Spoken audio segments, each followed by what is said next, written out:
Bonjour et bienvenue dans un nouvel épisode de mon podcast créatif. Moi c'est Audrey, je suis créatrice de Patron de tricot et ceci est un podcast où je vous partage mes créations en art du fil.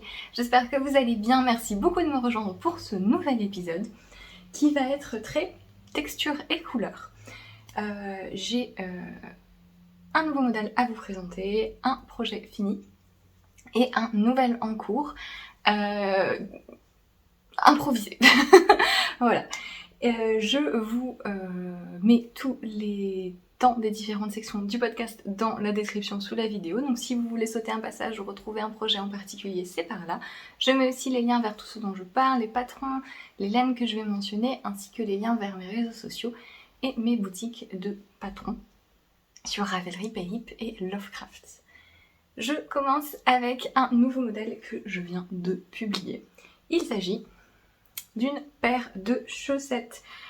C'est la dernière paire de ma petite collection de chaussettes, donc je sors depuis mars des petites chaussettes colorées et on termine par cette paire-ci. Ce sont des chaussettes Ersa qui sont des chaussettes donc avec un motif de jacquard géométrique sur la pointe. Elle se tricote des côtes vers la pointe, donc on commence par des côtes torse et vous avez ensuite ce motif de jacquard où il n'y a pas besoin de croiser les fils et vous pouvez utiliser plus ou moins de coloris contrastants. Vous allez voir que j'ai fait une deuxième version avec un seul contrastant, mais pour celle-ci l'idée c'était d'utiliser des restes en fait de mes précédents modèles. Et donc j'ai une couleur pour les côtes et le renforcement du talon, et au niveau du jacquard, donc la grille se divise facilement en 3, et donc j'ai utilisé une couleur par tiers de grille. Hop. Le jacquard est assez long, il fait 9 cm si vous avez l'échantillon du patron.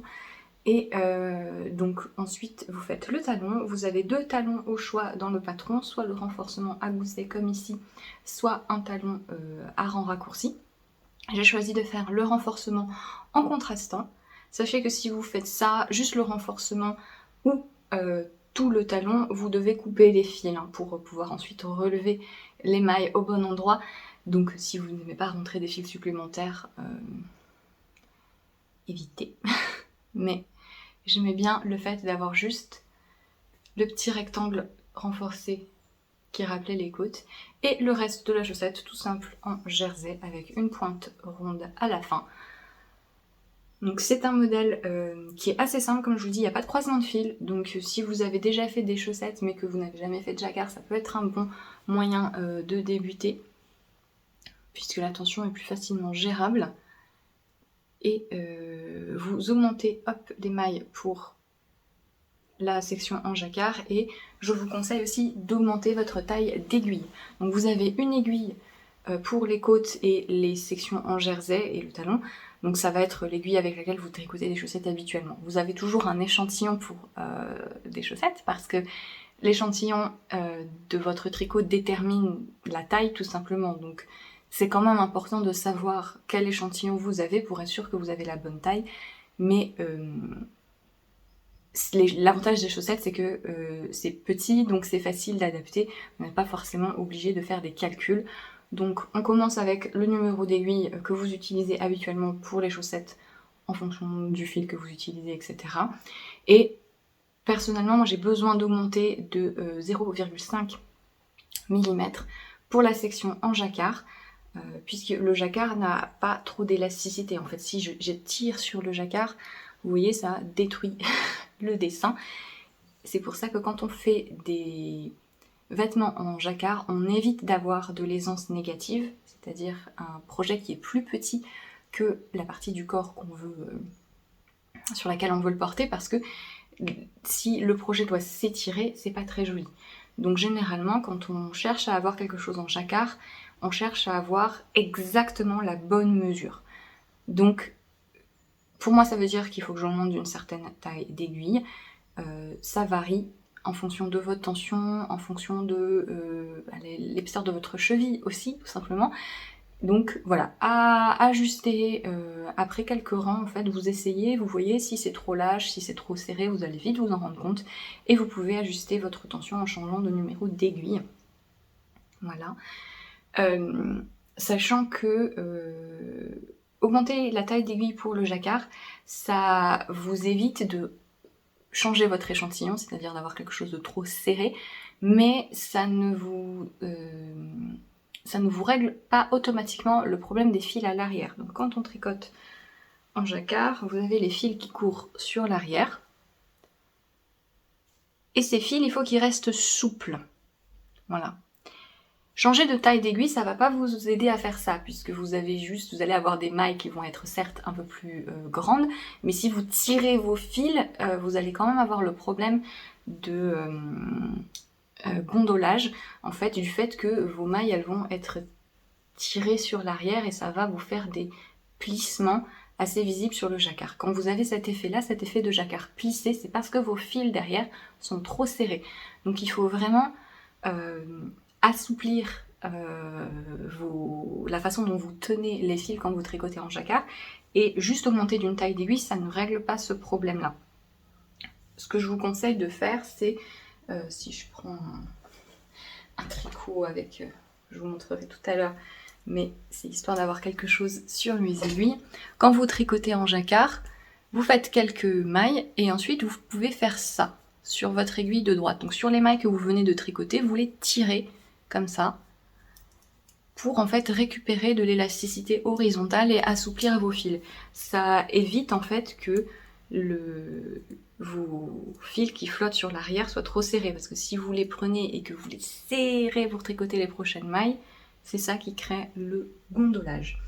Voilà, donc quand dans un modèle de jacquard on vous dit d'augmenter d'une taille d'aiguille, c'est pour des questions d'échantillon et d'élasticité, mais pas forcément, ça règle pas forcément vos problèmes de tension avec les fils derrière. Ça, c'est quelque chose qui s'améliore avec l'habitude, en utilisant des fils qui sont un petit peu plus faciles à manipuler. Moi, ici, j'ai utilisé une laine à chaussettes classique, donc la Arwetta de fil Collana, qui est 80%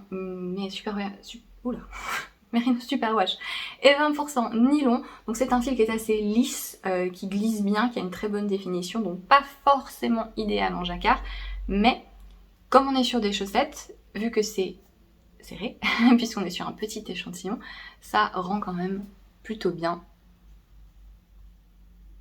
Voilà.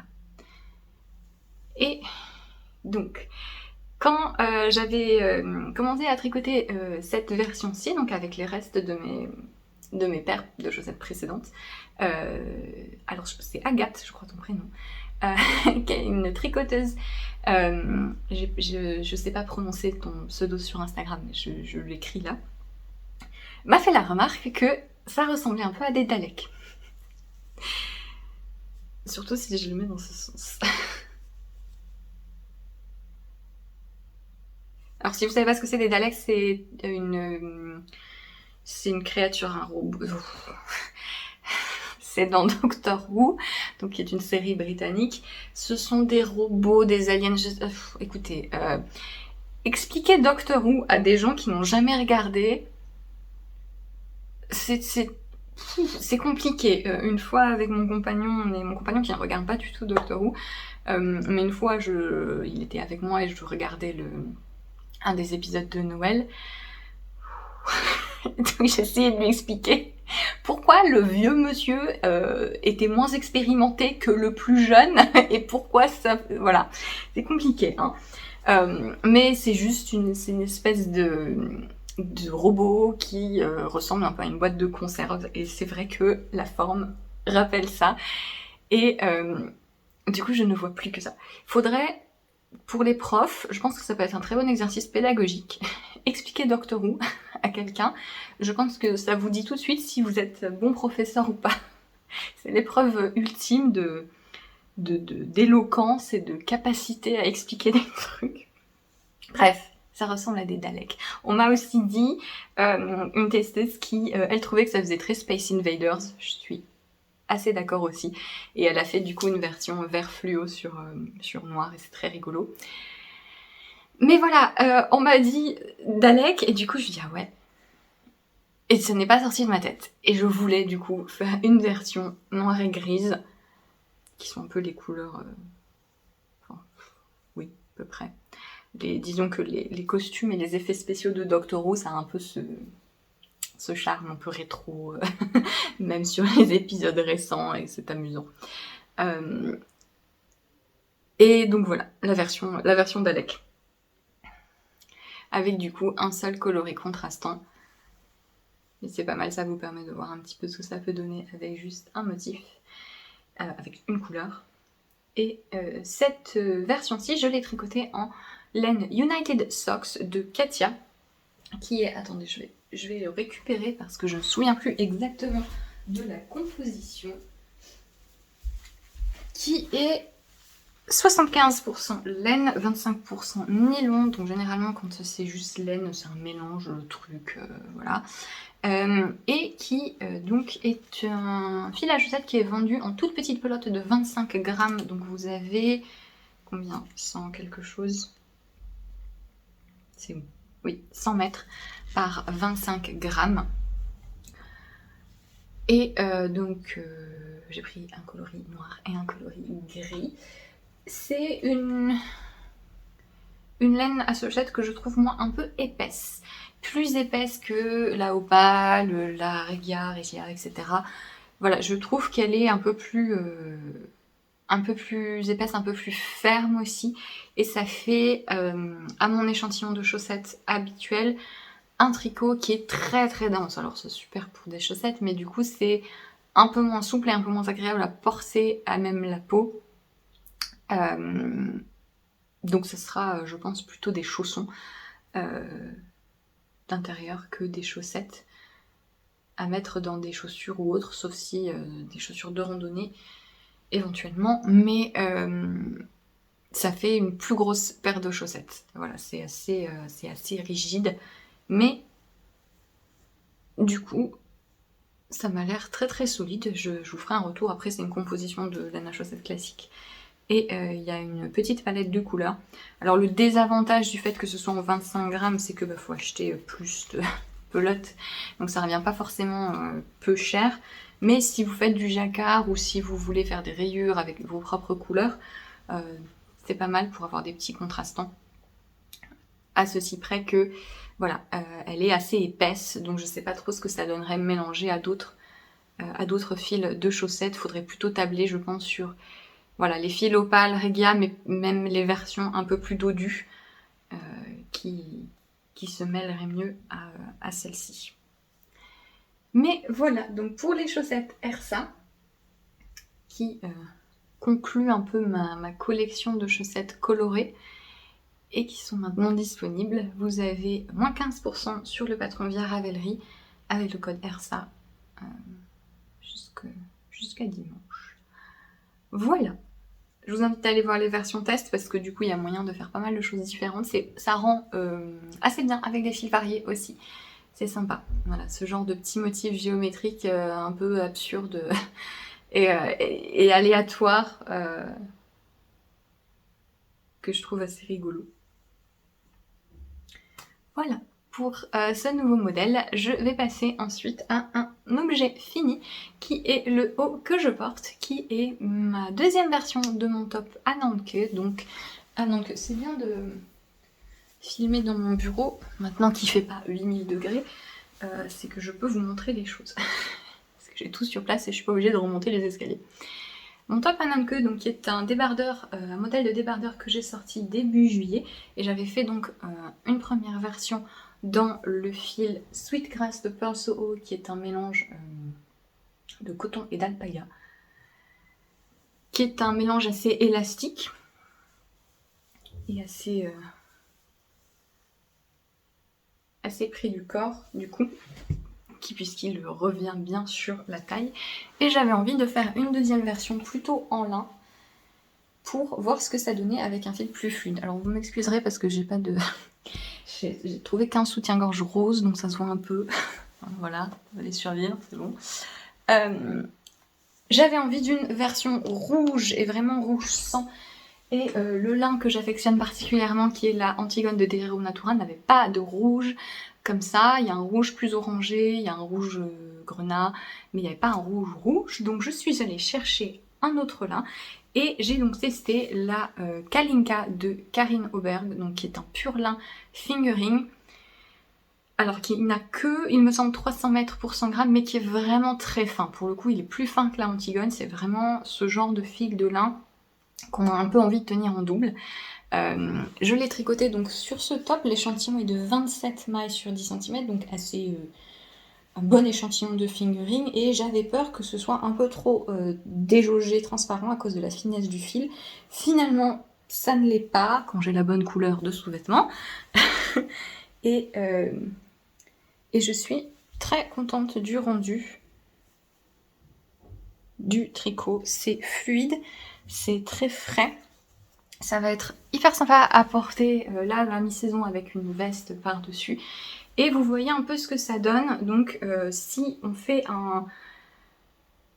le débardeur dans un fil plus fluide. La version que j'avais faite précédemment, c'est la même taille, c'est exactement les mêmes mesures puisque j'avais le bon échantillon dans les deux cas. Je le précise parce que c'est pas parce que c'est mon modèle que je vais avoir le bon échantillon. Hein. Voilà. Parfois il suffit de 2 jours et puis on tricote plus pareil.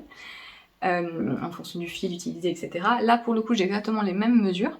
Et donc la version, celle-ci, elle est plus resserrée au niveau de la taille, ça fait vraiment clic comme ça, accentué par le fait que le motif de chevron est plus grand aussi.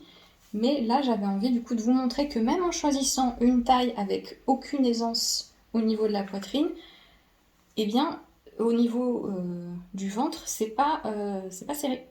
Voilà. Le lin fait que ça reste plus souple, ça tombe, ça reste fluide, ça ne... Même sur le motif de chevron, donc c'est des côtes, hein, c'est pas de la dentelle. C'est un jeu de côtes et de diminution et augmentation. Et ça, comme je le tricote en lin, donc qui est un fil qui n'a pas d'élasticité, ça ne se resserre pas. Et donc c'est quelque chose de beaucoup plus souple et qui n'est pas très ajusté sur le ventre, si c'est pas quelque chose que vous voulez. Évidemment, on peut aussi faire une coupe évasée en montant plus de mailles en bas et en diminuant, voilà, c'est tout simple. C'est un haut qui se tricote de bas en haut. Et voilà. Donc, j'ai dû faire des bretelles un petit peu plus longues que sur ma version précédente parce que ça s'étire un peu moins avec cette matière-ci. Mais j'ai réussi à avoir la bonne coupe. Et voilà. J'aime beaucoup moi porter du lin, c'est très frais. Si vous n'avez jamais tricoté du pur lin, il faut apprivoiser le toucher au tricot. Mais une fois porté, en fait, vous avez vraiment quelque chose qui est hyper fluide et hyper agréable. Faut pas avoir peur du rendu. Je sais qu'il y a des gens qui ont cet a priori comme que le lin sera hyper cartonné et rigide. Mais non, c'est justement pas du tout le cas. C'est complètement l'inverse. Quand vous le tricotez, vous avez vraiment l'impression de tricoter avec du papier. Mais le tricot, une fois fini, plus vous allez le laver, plus vous allez le porter. C'est quelque chose qui a vraiment un très joli drapé et qui est fluide en fait. Voilà. Faut pas avoir peur quand vous le lavez aussi, parce que les fibres végétales, quand elles sont mouillées, vous avez peut-être remarqué si vous avez des vêtements en coton ou quoi, ou c'est un peu comme des jeans par exemple. Mouiller les fibres végétales, c'est super rigide et super ferme. Et donc quand c'est un tricot et qu'on le bloque, on se dit ouh là là, pourquoi c'est comme ça? Mais en séchant, ça reprend sa souplesse. Voilà pour ma deuxième version du top Ananke que j'ai fini hyper rapidement à partir du moment où je me suis mise à le tricoter. Et je l'aime beaucoup, je suis contente d'avoir mon haut rouge comme je le souhaitais.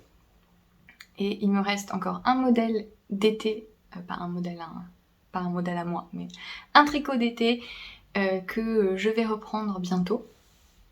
Et ensuite on va passer sur des trucs, on va passer à fond sur les projets automnaux. J'ai un nouvel en cours à vous montrer puisque Ça fait quelques épisodes que je vous dis que je suis un petit peu débordée. J'ai pas très bien géré mon planning cet été et j'ai des projets secrets qui se sont rajoutés. Et du coup, j'ai trop d'encours en même temps. Et voilà, donc c'est pour ça que je vous dis, là j'ai un haut d'été qu'il faut que je continue avant de pouvoir passer à fond en mode automne. Mais voilà, j'ai trop de... Là, il me reste 1, 2, 3, 4, 5 en cours. Je déteste ça. Moi, j'aime bien avoir 3 en cours grand maximum. Un en cours de design et 2 en cours personnels. Donc ce que j'aime bien, c'est avoir un en cours personnel qui est un petit peu plus sur le long cours, voilà, qui peut-être demande plus d'attention, et un en cours plus simple et rapide. Là, j'en ai 5. Mais j'avance. Et évidemment, c'est donc dans cette logique de j'ai trop d'encours, voilà, faut que je me réorganise correctement. C'est dans cet état d'esprit que j'ai postulé à un test. On va pas chercher, hein. En fait, je suis la créatrice Rebecca Clo, je crois son nom de famille, qui est The Crea BA, qui est un podcast, et donc et un compte Instagram, etc. Et ça fait quelque temps qu'elle tricotait un pull, avec un point texturé que je trouve magnifique. Et donc quand elle a lancé l'appel au test pour ce design, j'ai rempli, parce elle fait ses appels au test via un formulaire Google, j'ai rempli et supprimé le formulaire avant d'envoyer 4 fois, je crois, parce que voilà, je me suis rendue à l'évidence, je me suis dit non, j'ai vraiment envie de le faire en test parce que je trouve que le pull est vraiment super et je le veux maintenant. J'aime beaucoup les modèles qu'elle fait. Elle fait des modèles, je trouve qu'elle a un super équilibre entre les choses qui ont un intérêt, donc soit texturées, soit de couleur, de jacquard, etc. Mais qui restent quand même hyper faciles à porter, hyper classiques. Voilà, elle n'est pas dans le minimalisme, c'est que du jersey, un peu comme beaucoup de designeuses scandinaves ou voilà, ou par exemple Rosetta qui est américaine si je ne me trompe pas. Voilà, elle n'est pas dans ce minimalisme-là. Elle n'est pas dans le côté vraiment à fond, un motif un peu extravagant partout, des motifs de jacquard un peu perchés comme ce que moi je peux faire. Elle a vraiment le très bon entre-deux. Je trouve qu'elle fait des modèles qui sont intéressants à tricoter, qui ont l'air intéressants. Enfin, celui-ci l'est en tout cas, mais même ces autres modèles, on voit que c'est intéressant à tricoter, parce qu'il y a des torsades, il y a des jeux de couleurs, etc. ou de dentelle, mais qui, quand vous les voyez porter, vous vous dites pas « Ah ouais, waouh !» Cette personne, clairement, elle est un peu créative, ou voilà. Elle a vraiment un très bon sens de créer des modèles avec des intérêts texturés sans que ce soit trop tape à l'œil. Et donc là, c'est un très bon exemple, c'est un pull donc à col rond raglan avec ce motif texturé. Alors, moi, je fais une version très contrastée, mais si vous voyez sa version à elle, qui est dans des tons beige, taupe et rouille, ça fait beaucoup plus flou, ça fait un contraste beaucoup plus doux, et c'est hyper joli, très automnal. Et c'est assez marrant parce que pour le test, on a un groupe Instagram, et donc les différentes versions des testeurs, ça ressemble. C'est vraiment bizarre, ça n'a rien à voir en fonction du type de contraste et du type de couleur choisie. Il y a quelqu'un qui le fait, enfin elle a fait un échantillon, je sais pas si elle a décidé de le faire comme ça, mais qu'il fait avec plein de couleurs, en fait, en changeant de contrastant à chaque fois. Et ça a encore un effet tout à fait différent. Enfin, c'est vraiment un point qui est sympa visuellement. Le mien est très contrasté. J'ai un peu galéré à choisir mes couleurs. J'aimais beaucoup sa version donc, qui est très automnale, mais je voulais quelque chose de plus contrasté. Et je sais pas pourquoi, j'avais vraiment deux idées complètement opposées. Soit c'était donc noir et blanc crème, donc minimaliste, voilà, un peu rétro, mais facile à porter. Soit c'était orange et rose vif, ou je pensais peut-être bleu et vert aussi, mais je me disais que je pourrais le faire en Ulysse des Derrero Natura, le coloris mandarine et confiture de rose, ou les deux, c'est mandarine, le orange, je sais pas, bref. Voilà, orange et rose vif, ou ça, et vraiment, il n'y a aucun entre deux. Il y a des versions test qui sont blanches et grises, assez contrastées, mais dans des coloris quand même plus faciles à porter, dans des combos plus faciles à porter. Mais moi, c'était vraiment non, hein, c'était tout ou rien. Et finalement, j'ai opté pour la version noire et blanche, parce que je suis un peu d'humeur noire et blanche en ce moment. Et j'ai pris la Double Sunday de Sandnes Garn, que je n'avais jamais tricoté encore, donc c'est une des gammes qu'ils font avec petite knit. C'est du pur mérino. Hop. Non super moche. Marqué dessus. Voilà, c'est clairement marqué non super wash, quand bien même il y a un petit logo de machine à laver 30, enfin je sais pas, bref, je comprends pas les logos très honnêtement. Qui est un fil très rond, je vais vous montrer le blanc plutôt, c'est mieux. Très rond, très très doux, très rebondi. Que je trouve très très agréable à tricoter. C'est la première fois que je le tricotais. Et je pense que j'en reprendrai honnêtement, parce que pour avoir une bonne déca bien dodue, avec une définition plutôt lisse, je suis très très contente. Et elle est douce du coup, parce que vous avez la Peer Gynt de Sandnes Garn qui est plutôt une laine à jacquard, qui reste ma foi pas du tout dérangeante, hein. Mais celle-ci c'est vraiment du mérino. Donc voilà. J'ai les coloris, alors ils ont des noms à coucher dehors sur le site de Laine et Tricot, mais donc ça c'est 55,81, c'est le noir, hein, et ça c'est amande je crois, donc 25,11. Il me semble que celui-ci, le noir, il s'appelle Sailor in the Dark, ou quelque chose comme ça. Voilà. Vous avez 108 mètres par 50 grammes. Il y a une jolie gamme de couleurs. Récemment ils ont sorti une sous-gamme avec petite knit, avec des coloris, des coloris qu'elle affectionne particulièrement. Et j'ai pas trop compris pourquoi faire deux gammes différentes alors que... je sais pas. Mais bref, il y a pas mal de couleurs. À la fois des couleurs vives et des neutres. Il y a un joli panel de gris, de beige, etc. Et hop, voilà ce que ça donne. Alors, j'ai pas de câble, j'ai trop d'encours, donc je n'ai plus les bonnes longueurs de câble. Donc là, je suis sur un câble de 60 cm pour la fin de mon raglan, donc ça se passe très mal, évidemment.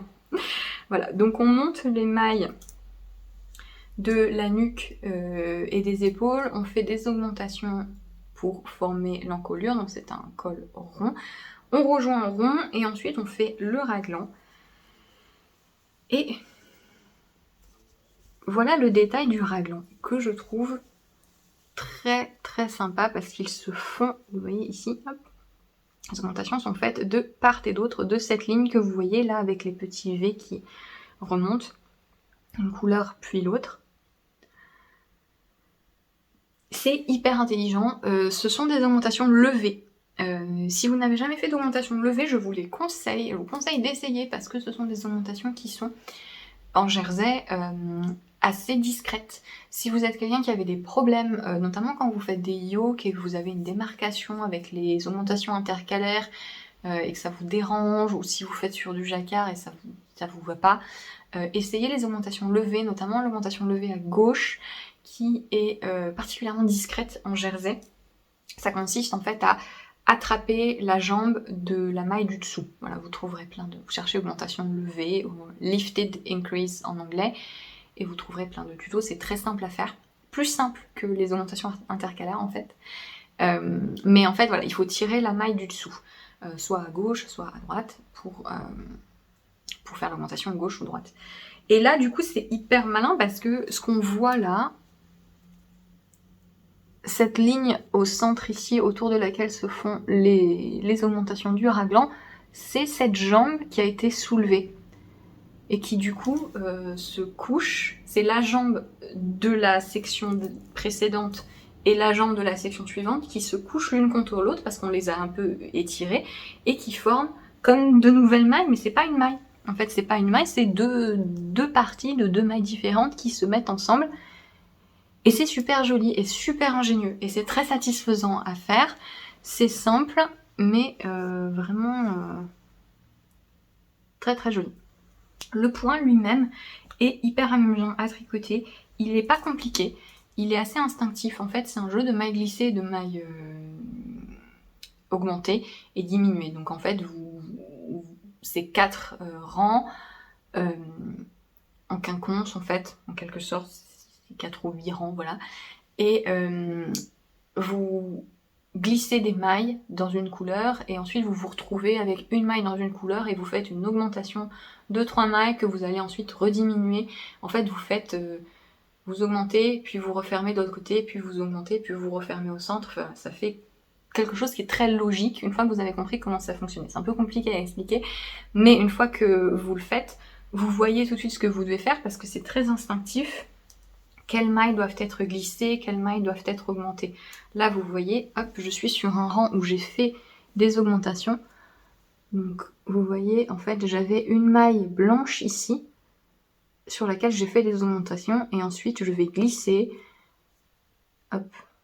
Vous voyez, il y a, très clairement, là, il y a 3 mailles, là, il y a 3 mailles qui sont pas formées de la même façon. Et donc, c'est ça tout le temps, en fait. À chaque rang, on voit très bien qu'est-ce qu'on doit faire, quelles mailles doivent être glissées, quelles mailles doivent être diminuées, augmentées, etc. C'est très intuitif. Le seul truc que moi je m'habitue pas, c'est le changement de couleur parce que donc c'est un point je crois qu'on peut faire en uni, hein, mais je trouve très intéressant de le faire avec un coloris contrastant, ça fait des petites étoiles. Et en fait on fait 2 rangs de chaque couleur. Mais visuellement, c'est pas très instinctif pour moi, je me prends souvent à oublier de changer de couleur ou à changer de couleur alors que j'aurais pas dû changer de couleur. En fait, il faut juste que je fasse attention. Je m'en rends compte très très vite hein, que j'ai pas fait le bon truc, mais en fait, on aurait l'impression qu'on crée des mailles avec mon blanc. Vous voyez mes petites étoiles blanches, on se dit ah bah c'est avec le blanc que je vais faire un truc un peu en forme d'étoile. Non, en fait c'est avec l'autre couleur et du coup il y a un peu un décalage pour moi visuel avec l'utilisation des couleurs. La texture est hyper intuitive, mais la façon dont les couleurs y sont agencées, pas forcément. Mais comme c'est que tous les 2 rangs, en fait il suffit de se rappeler qu'il faut tricoter 2 rangs d'une couleur, puis 2 rangs de l'autre, puis 2 rangs d'une couleur, etc. La personne qui teste en faisant plein de rayures différentes, je sais pas comment elle fait. Elle doit juste compter ses rangs, hein, tout simplement. Mais voilà, n'ayez pas peur. Si le point vous plaît, c'est pas du jacquard, c'est une seule couleur à la fois. C'est une texture qui est très intuitive. C'est des points simples en fait. Il y a un jeté et des diminutions gauche et droite et des mailles glissées. C'est tout. Et c'est très instinctif. Voilà. Si vous lisez votre tricot, vous êtes un peu obligé en fait de lire votre tricot parce que vous allez le voir tout de suite. Ça forme des trucs en triangle et voilà, vous pouvez pas vraiment vous tromper ou vous décaler parce que ça ne marche pas en fait.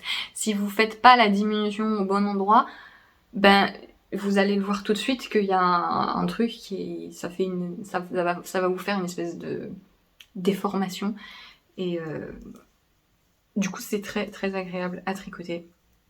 J'ai mis mon petit marqueur d'Apollonie.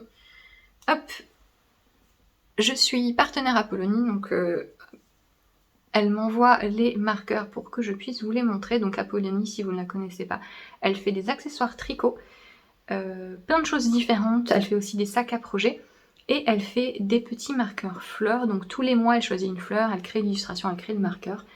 Vous avez soit un système d'abonnement, donc en précommande, tous les mois vous recevez une fleur surprise, ou vous pouvez acheter les fleurs précédentes. Donc là sur sa boutique vous avez les fleurs des mois précédents, les fleurs d'été qui sont disponibles. Celle-ci c'était la fleur d'août, donc c'est une fleur d'églantier sur un fond, un joli fond prune ou vin, je ne sais pas, mais j'aimais beaucoup l'association des couleurs.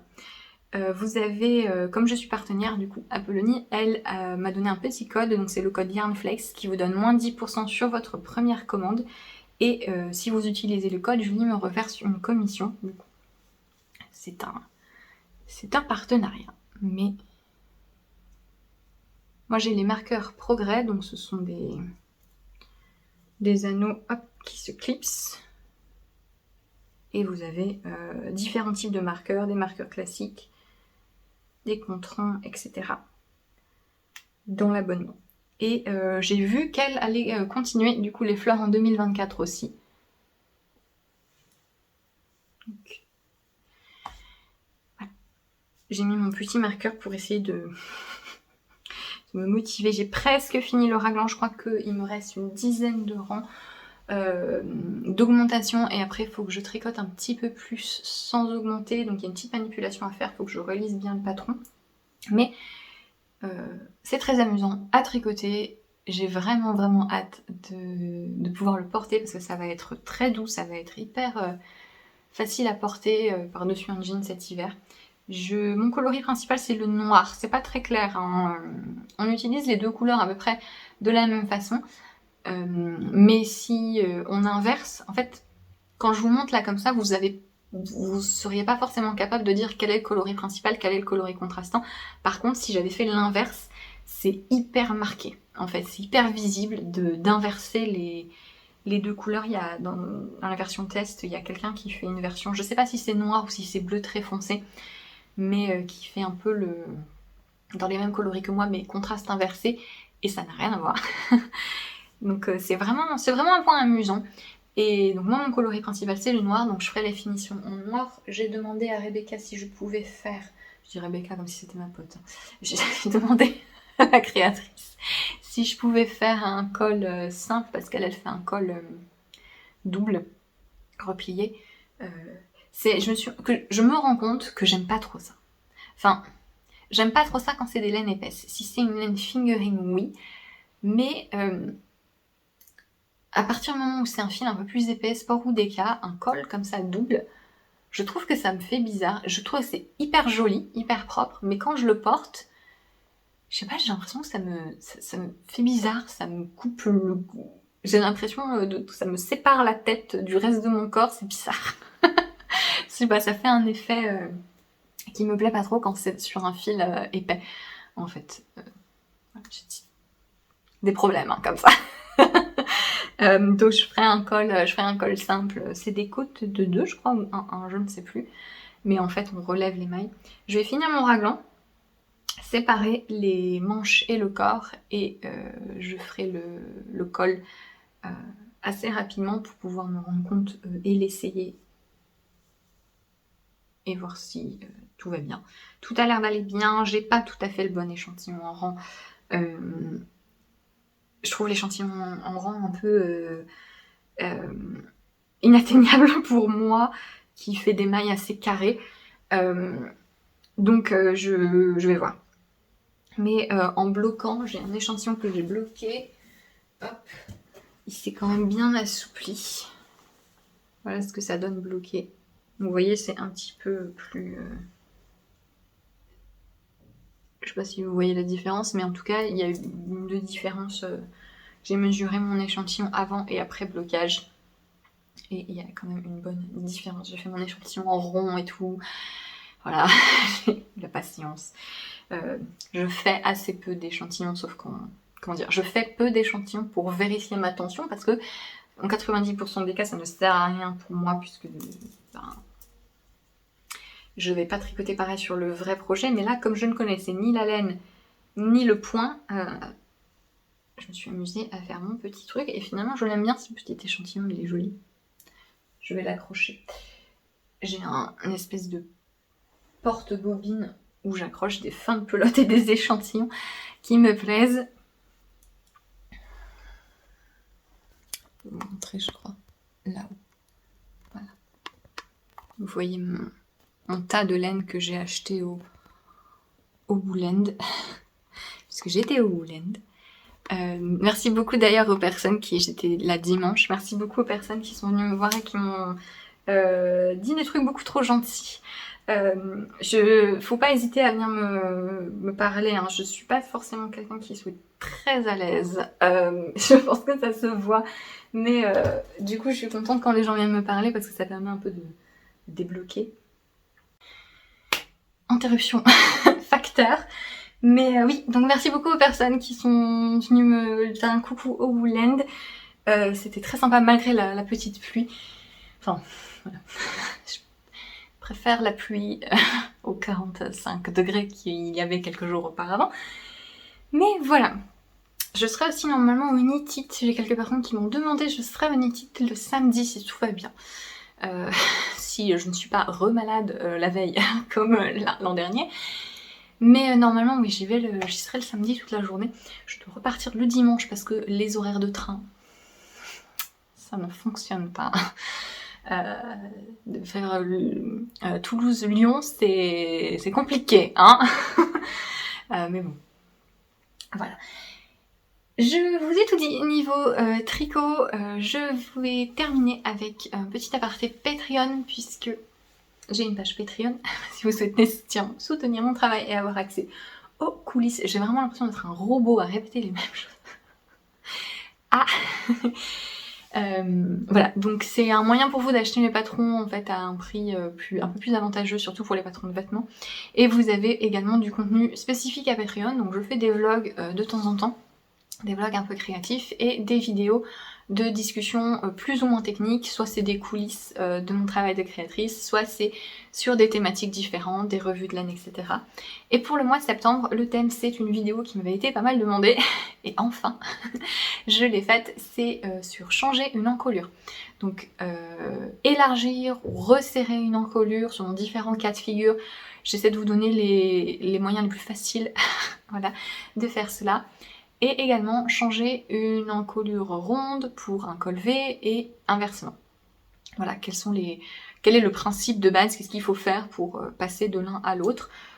J'essaie de parler de ça de manière disons neutre, donc quel que soit le type de projet, le point utilisé, etc. J'essaie de vous donner des pistes pour que vous sachiez un petit peu comment procéder et comment adapter en fonction du modèle que vous tricotez et sur lequel vous voulez faire la modification.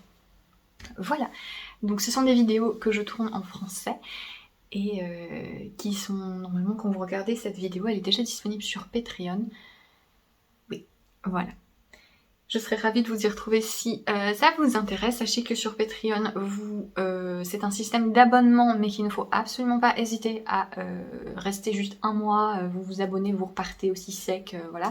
Il n'y a pas du tout de contraintes, que ce soit matériel ou psychologique, ne vous sentez absolument pas obligé de soutenir pour une certaine durée.